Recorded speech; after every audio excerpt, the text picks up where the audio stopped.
ನಮಸ್ಕಾರ ಸ್ನೇಹಿತರೆ, ಲಕ್ಷ್ಮೀಸ್ ಯಮ್ಮಿ ಕಿಚನ್ಗೆ ನಿಮಗೆ ಸ್ವಾಗತ. ಸ್ನೇಹಿತರೆ, ಇವತ್ತು ನಾನು ನಿಮಗೆ ಆಲೂ ಪರಾಟ ಮಾಡೋದು ಹೇಗೆ ಅಂತ ಹೇಳ್ಕೊಡ್ತೇನೆ. Very easy method. ಸೊ ಫಸ್ಟ್ಗೆ ಇಂಗ್ರೀಡಿಯೆಂಟ್ಸ್ ಯಾವುದು ಅಂತೇಳಿ ನೋಡ್ಕೊಳ್ವಾ. ಸ್ನೇಹಿತರೆ, ಇಲ್ಲಿ ಆಲೂ ಪರಾಟ ಮಾಡಬೇಕಾದ್ರೆ ಸುರಿಗೆ ನಾನು ಡೋ ರೆಡಿ ಮಾಡ್ಕೊಳ್ತಾ ಇದ್ದೇನೆ. ಡೋ ರೆಡಿ ಮಾಡ್ಕೊಳ್ಳಿಕ್ಕೆ ಫಸ್ಟ್ ಗೋಧಿ ಹಿಟ್ಟು ರೆಡಿ ಮಾಡ್ಕೊಳ್ತಾ ಇದ್ದೀನಿ. ಗೋಧಿ ಹಿಟ್ಟು ಬೇಕು, ಮೈದಾ ಹಿಟ್ಟು, ಮತ್ತು ರುಚಿಗೆ ತಕ್ಕಷ್ಟು ಉಪ್ಪು, ಹಿಟ್ಟು ಕಲಿಸ್ಕೊಳ್ಳಿಕ್ಕೆ ನೀರು, ತೆಂಗಿನೆಣ್ಣೆ. ಇದಿಷ್ಟು ಮೇನ್ ಡೋ ರೆಡಿ ಮಾಡ್ಕೊಳ್ಳಿಕ್ಕಷ್ಟೇ. ಮತ್ತು ಸ್ಟಫಿಂಗಿಗೆ ನಾನು ಆಮೇಲೆ ಹೇಳ್ತೇನೆ. ಫಸ್ಟಿಗೆ ಇದನ್ನು ರೆಡಿ ಮಾಡಿಕೊಂಡು ನಾವು 45 ಮಿನಿಟ್ಸ್ ಅದನ್ನು ಹಾಗೆ ಬಿಟ್ಬಿಡಬೇಕು. ರೆಸ್ಟ್ ಮಾಡಲಿಕ್ಕೆ ಬಿಡಬೇಕು. ಆವಾಗ ಮಾತ್ರ ಸ್ವಲ್ಪ ಫ್ಲಫಿಯಾಗಿ ಸಾಫ್ಟಾಗಿ ನಮ್ಮದು ಹಿಟ್ಟು ಚೆನ್ನಾಗಿ ಬರುತ್ತೆ. ಮೊದಲಿಗೆ ನಾನು ಸ್ವಲ್ಪ ನೀರನ್ನು ಆ್ಯಡ್ ಮಾಡ್ಕೊಳ್ತಾ ಇದ್ದೇನೆ. ಮತ್ತು ಸ್ವಲ್ಪ ಎಣ್ಣೆ, 1 ಸ್ಪೂನ್ ಎಣ್ಣೆ ಹಾಕ್ಕೊಳ್ತಾ ಇದ್ದೇನೆ. ರುಚಿಗೆ ತಕ್ಕಷ್ಟು ಉಪ್ಪು. ನೀರಿಗೆ ಎಷ್ಟು ತಗೊಳ್ತೀರಿ ಅಷ್ಟೇ ಕ್ವಾಂಟಿಟಿಯಲ್ಲಿ ನಾವು ಗೋಧಿ ಹಿಟ್ಟನ್ನು ತಗೊಳ್ತಾ ಇದ್ದೇನೆ. ನೆಕ್ಸ್ಟ್ ಮೈದಾ ಬೈಂಡಿಂಗ್ಗೋಸ್ಕರ ಮೈದಾ ಹಿಟ್ಟು ಬೇಕೇ ಬೇಕು. ಇಲ್ದಿದ್ರೆ ಸ್ಟಫಿಂಗ್ ಒಳ್ಳೇದಾಗೋದಿಲ್ಲ. ಸ್ಟಫಿಂಗ್ ಒಡೆದು ಇದೆಲ್ಲ ಹೊರಗೆ ಬರುತ್ತೆ. ಬಟಾಟೆ ಎಲ್ಲ ಅಷ್ಟು ಇದಾಗೋದಿಲ್ಲ. ಮೈದಾ ಹಾಕಿರೋದ್ರಿಂದ ಈ ರೀತಿ ನೀವು ಡೋವನ್ನು ನೀಡ್ ಮಾಡ್ಕೋಬೇಕು. ಈ ರೀತಿ ಸ್ಟ್ರೆಚ್ ಮಾಡ್ಕೋಬೇಕು. ಆವಾಗ ಮಾತ್ರ ತುಂಬ ಚೆನ್ನಾಗಿ ಎಷ್ಟು ಬೇಕಾದರೂ ಅಷ್ಟು ಆಗಲ್ಲ, ನೀವು ಪರಾಟ ದೊಡ್ಡದು ಮಾಡ್ಕೋಬೋದು. ಈ ರೀತಿ ಮೈದಾ ಹಾಕಿರೋದ್ರಿಂದ ಇದೇ ರೀತಿ ನೀವು ನೀಟ್ ಮಾಡ್ಕೋಬೇಕು. ಈ ರೀತಿ ಹೀಗೆ ಬಟ್ಟೆಯನ್ನು ಕ್ಲೋಸ್ ಮಾಡುವ. ಇದನ್ನೀಗ ಬದಿಡಿಡುವ. ಈಗ ಫಸ್ಟಿಗೆ ಇದಿಷ್ಟಾಯಿತು ನಮ್ಮದು ಡೋ. ಇದು 45 ಮಿನಿಟ್ಸ್ ಅದನ್ನು ರೆಸ್ಟ್ ಮಾಡ್ಕೋಬೇಕು. ಸ್ನೇಹಿತರೆ, ಇಲ್ಲಿ ನಾನು ಆಲೂ ಬೇಯಿಸ್ಕೊಂಡಿದ್ದೇನೆ. ಆಲೂ ಬೇಯಿಸುವಾಗ ಫಸ್ಟ್ ಆಫ್ ಆಲ್ ಸಿಪ್ಪೆ ಸಮೇತ ಬೇಯಿಸಬೇಕು. ನಾನು ಈಗ ಸಿಪ್ಪೆ ತೆಗೆದದ್ದು ಬೇಯಿಸಿ ಆದ ನಂತರ. ಮತ್ತು ಕಟ್ ಮಾಡಿ ಬೇಯಿಸಬೇಡಿ. ಮತ್ತು ನಾನಿಲ್ಲಿ 6ರಿಂದ 7 ವಿಸಿಲ್ ತೆಗೆದಿದ್ದೇನೆ. ಯಾಕೆ ಅಂದರೆ ಸಪೋಸ್ ನಾವು ಬಾಯ್ಲ್ ಮಾಡುವಾಗ ಕಟ್ ಮಾಡಿ ಬೇಯಿಸಿದರೆ ಅಥವಾ ಸಿಪ್ಪೆ ತೆಗೆದು ಬೇಯಿಸಿದರೆ ಬಟಾಟೆ ಒಳಗೆ ನೀರು ಹೋಗಿ ನಮಗೆ ಸ್ಟಫಿಂಗ್ ಮಾಡಲಿಕ್ಕೆ ತುಂಬ ಕಷ್ಟ ಆಗ್ತದೆ. ಹಾಗಾಗಿ ಬಟಾಟೆಯನ್ನು ಸಿಪ್ಪೆ ಸಮೇತ ಉಪ್ಪು ಹಾಕಿ ನಾವು ಬೇಯಿಸಬೇಕು ಸ್ಟಫಿಂಗ್ ಮಾಡಬೇಕಾದ್ರೆ. ಆವಾಗ ಮಾತ್ರ ಮತ್ತೆ ಬಟಾಟೆಯನ್ನು ತಣ್ಣಗಾಗಲಿಕ್ಕೆ ಬಿಡಬೇಕು. ಬಿಸಿ ಇರುವಾಗ ನಾವು ಆಲೂವನ್ನು ಸ್ಮ್ಯಾಶ್ ಮಾಡಿದರೆ ತುಂಬ ಅದು ನೀರು ಬಿಟ್ಟು ಟೇಸ್ಟ್ ಏನೂ ಚೆನ್ನಾಗಿರೋದಿಲ್ಲ. ಇದು ಪರಾಟ ಲಟ್ಟಿಸ್ಲಿಕ್ಕೆ ಆಗೋದಿಲ್ಲ. ಹಾಗಾಗಿ ಸಿಪ್ಪೆ ಸಮೇತ ಬಟಾಟೆ ಕಂಪ್ಲೀಟ್ ತಣ್ಣಗಾಗಬೇಕು. ಆ ನಂತರವೇ ನಾವು ಅದನ್ನು ಆನಂತರವೇ ನಾವು ಅದನ್ನು ಚೆನ್ನಾಗಿ ತುರಿದಿಟ್ಕೋಬೇಕು, ಇಲ್ಲ ಸ್ಮ್ಯಾಶ್ ಮಾಡಬೇಕು. ತುರಿಯೋದ್ರಿಂದ ನಾನು ಯೂಶ್ವಲಿ ತುರಿಯೋದ್ರಿಂದ ಅದರ ಒಳಗೆ ಬಟಾಟೆ ತುಂಡಾಗಲಿ ಲಂಪ್ಸ್ ಆಗಲಿ ಏನೂ ಇರೋದಿಲ್ಲ. ಸೊ ಸ್ಮೂತಾಗಿ ನಾವು ಸ್ಟಫಿಂಗ್ ಮಾಡಲಿಕ್ಕೆ ನಮಗೆ ಈಸಿ ಆಗ್ತದೆ. ಸೊ ಇದಿಷ್ಟು. ಈಗ ನಾನು ಫಸ್ಟಿಗೆ ಇಂಗ್ರೀಡಿಯೆಂಟ್ಸ್ ಹೇಳ್ತಾ ಇದ್ದೇನೆ, ಸ್ಟಫಿಂಗಿಗೆ ಏನೆಲ್ಲ ಬೇಕು ಅಂತೇಳಿ. ಫಸ್ಟಿಗೆ ನಾನಿಲ್ಲಿ jeera powder, dhania powder half spoon ತಗೊಂಡಿದ್ದೇನೆ. ಆಮ್ಚೂರ್ ಪೌಡರ್, ಚಾಟ್ ಮಸಾಲ ಎಲ್ಲವೂ ಹಾಫ್ ಸ್ಪೂನ್ ತಗೊಂಡಿದ್ದೇನೆ. ಮತ್ತು ಚಿಲ್ಲಿ ಪೌಡರ್ ನಾನಿಲ್ಲಿ 1-1.5 ಸ್ಪೂನ್ ತಗೊಂಡಿದ್ದೇನೆ. ಮತ್ತು ಸ್ವಲ್ಪ ಗರಂ ಮಸಾಲ, ಇದು ಹಾಫ್. ಮತ್ತು ಸಾಲ್ಟ್, ನಾನಿಲ್ಲಿ ಸೇಂದಾ ನಮಕ್ ಯೂಸ್ ಮಾಡ್ತಾ ಇದ್ದೇನೆ. ಮತ್ತು ಕೊತ್ತಂಬರಿ ಸೊಪ್ಪು. ಇದಿಷ್ಟು ಸ್ಟಫಿಂಗಿಗೆ ಮೇನ್ ಇಂಗ್ರೀಡಿಯೆಂಟ್ಸ್. 6 ಟೈಪಿದ್ದು ಮಸಾಲೆ ನಾವು ಯೂಸ್ ಮಾಡಬೇಕಾಗ್ತದೆ. ಫಸ್ಟಿಗೆ ನಾವು ಬಟಾಟೆಯನ್ನು ತುರಿದಿಟ್ಕೊಳ್ಳುವ. ಈ ರೀತಿ ತುರಿತಾ ಇದ್ದೇನೆ ನಾನು.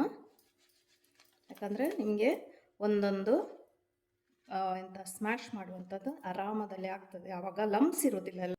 ನಿಮಗೆ ಈಗ ಆಲೂ ಎಲ್ಲವನ್ನು ಮಿಕ್ಸ್ ಮಾಡಿ ಸ್ಟಫಿಂಗಿಗೆ ರೆಡಿಯಾಗಿದ್ದೇನೆ. ಎಲ್ಲ ನಮೂನೆ ಆವಾಗ ಹೇಳಿದ ಮಸಾಲೆ 6 ನಮೂನೆದು ಮಸಾಲೆ ಹಾಕಿ ಕೊತ್ತಂಬರಿ ಸೊಪ್ಪು ಹಾಕಿ ಮಿಕ್ಸ್ ಮಾಡಿ ಇಟ್ಟಿದ್ದೇನೆ. ಈಗ ನಿಮಗೆ ಸ್ವಲ್ಪ ಮಾಯ್ಶ್ಚರೈಸ್ ಅಂತ ಕಳ್ಕೊಳ್ಳೆ ಸ್ವಲ್ಪ ಗೋಧಿ ಹಿಟ್ಟನ್ನು ಹಾಕಿ ಮಾಯ್ಶ್ಚರೈಸರ್ ಸ್ವಲ್ಪ ಕಮ್ಮಿ ಮಾಡ್ಕೊಳ್ಳಿ. ಹಾಕ್ಬೋದು, ಬಟ್ ಇದನ್ನು ಫ್ರಿಜ್ಜಲ್ಲಿ ಇಡ್ಲಿಕ್ಕೆ ಆಗೋದಿಲ್ಲ.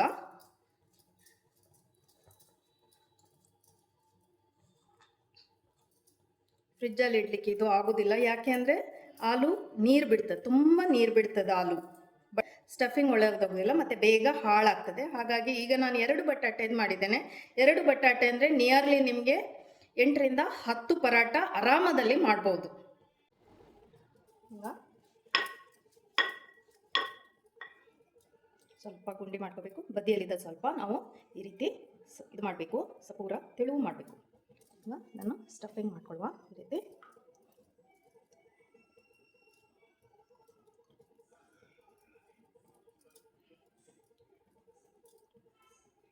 ಈ ರೀತಿ ಸ್ಟಫಿಂಗ್ ಮಾಡ್ಕೋಬೇಕು. ಅಷ್ಟಿಗೆ ಏರ್ ಬಬಲ್ಸ್ ಎಲ್ಲ ನಾವು ತೆಗೆಯುವ. ಸ್ಟಫಿಂಗ್ ಸ್ಪ್ರೆಡ್ ಮಾಡಬೇಕು ಮೆಲ್ಲ ಕೈಯಲ್ಲಿ. ಈ ರೀತಿ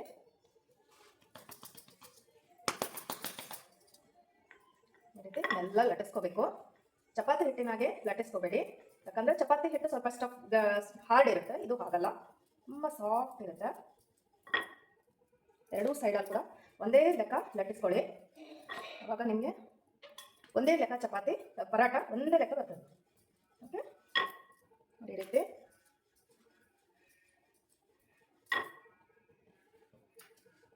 ರೀತಿ ಹೊಡೆದಿದೆ ಅಂತೆಲ್ಲ ಎಣಿಸ್ಕೊಳ್ಬೇಡಿ. ಆ್ಯಕ್ಚುಲಿ ಟೇಸ್ಟ್ ಬರೋದು ಈ ರೀತಿ ಇರೋದ್ರಿಂದ, ಯಾಕಂದರೆ ಈಗ ಬಟಾಟೆದು ಸ್ಟಫಿಂಗ್ ಉಂಟಲ್ವ, ಇದು ನಾವು ತುಪ್ಪ ಹಾಕಿ ಹುರಿಯುವಾಗ ಇಷ್ಟು ಟೇಸ್ಟ್ ಬರುತ್ತಂದರೆ ತುಂಬ ಟೇಸ್ಟ್ ಬರುತ್ತೆ. ಸೊ ಈಗ ಆಲ್ರೆಡಿ ನಾನು ಕಾವಲಿಯನ್ನು ಪ್ರೀಹೀಟ್ ಮಾಡಿದ್ದೇನೆ.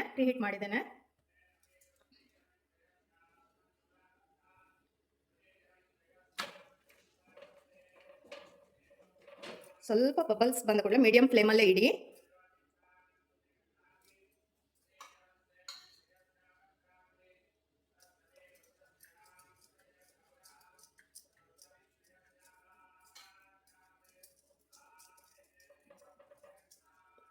ಪರಾಟಕ್ಕೆ ಯಾವತ್ತೂ ತುಪ್ಪ ಬೇಕೇ ಬೇಕು. ತುಪ್ಪದಲ್ಲಿ ಕಾಯಿಸಿದ್ರೆ ಮಾತ್ರ ಪರಾಟ ತುಂಬ ಟೇಸ್ಟಿ ಬರುತ್ತೆ.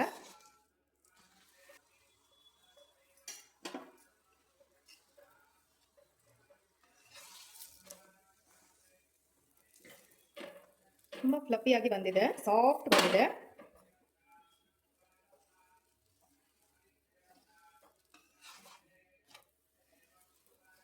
ಎರಡು ಸೈಡಲ್ಲೂ ಚೆನ್ನಾಗಿ ಕುತ್ಕೊಳ್ವಾ. ಮೀಡಿಯಂ ಫ್ಲೇಮಲ್ಲೇ ಇರಲಿ. ಸ್ನೇಹಿತರೆ, ಆಲೂ ಪರಾಟ ಮಾಡೋದನ್ನು ನೀವೀಗ ನೋಡಿದರೆ, ಈಗ ಆಲೂ ಪರಾಟಕ್ಕೆ ನೆಂಚ್ಕೊಳ್ಳಿಕ್ಕೆ ನಾನೊಂದು ಮೊಸರು ಚಟ್ನಿ ಮಾಡ್ತಾ ಇದ್ದೇನೆ. ತುಂಬ ಈಸಿ ಆ್ಯಂಡ್ ವೆರಿ ಹೆಲ್ದಿ. ಸ್ನೇಹಿತರೆ, ಮೊಸರು ಚಟ್ನಿ ಮಾಡಲಿಕ್ಕೆ ಫಸ್ಟಿಗೆ ನಾನಿಲ್ಲಿ ಒಂದು ಮೊಸರನ್ನು ತಗೊಂಡಿದ್ದೇನೆ. 1/2 spoon jeera powder, dhania powder, ಮತ್ತು ಸ್ವಲ್ಪ 1/2 ಸ್ಪೂನ್ ಚಿಲ್ಲಿ. ಜಾಸ್ತಿ ಖಾರ ಬೇಡ, ಇದು ಜಸ್ಟ್ ಒಂದು ಟೇಸ್ಟ್ ಬರಲಿಕ್ಕಷ್ಟೇ. ಮತ್ತು ಸ್ವಲ್ಪ ಬೂಂದಿ ಹಾಕ್ತಾ ಇದ್ದೇನೆ. ಈ ಬೂಂದಿ ಅಂದರೆ ಈ ರೀತಿ ಇದರಲ್ಲೆಲ್ಲ ಸಿಗೋದಲ್ಲ ಬೂಂದಿ, ನಾವು ಇದಕ್ಕೆ ಉಂಡೆ ಎಲ್ಲ ಬೂಂದಿ ಮಾಡ್ತೇವಲ್ಲ, ಆ ಬೂಂದಿ ಅದು ಬೂಂದಿಯನ್ನು ಇಟ್ಕೊಂಡು ಬಂದಿದ್ದೇನೆ ನಾನು. ಸ್ವಲ್ಪ ಕೊತ್ತಂಬರಿ ಸೊಪ್ಪು ಮತ್ತು ರುಚಿಗೆ ತಕ್ಕಷ್ಟು ಉಪ್ಪು.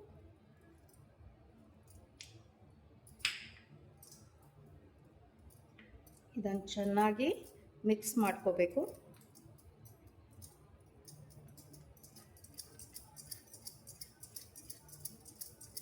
ಎಲ್ಲವೂ 1/2 ಸ್ಪೂನ್. ಸ್ನೇಹಿತರೆ, ಈಗ ಬೂಂದಿ ರಾಯ್ತದೊಂದಿಗೆ ಆಲೂ ಪರಾಟ ಜಸ್ಟ್ ಟೇಸ್ಟ್ ಮಾಡುವ. ನನಗೆ ತುಂಬಾ ಇಷ್ಟ ಇದು. ಇವನ್ ನನ್ನ ಮಕ್ಕಳಿಗೆ ಕೂಡ, ಇವನ್ ಯಾರಿಗಾದರೂ ಅಷ್ಟೇ.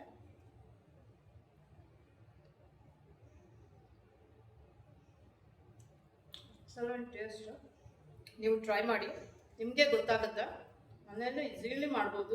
ಇದು ಟೇಸ್ಟು ಮೊಸರೊಟ್ಟಿಗೆ ತುಂಬ ಚೆನ್ನಾಗಿ ಬರುತ್ತೆ. ಬಿಸಿ.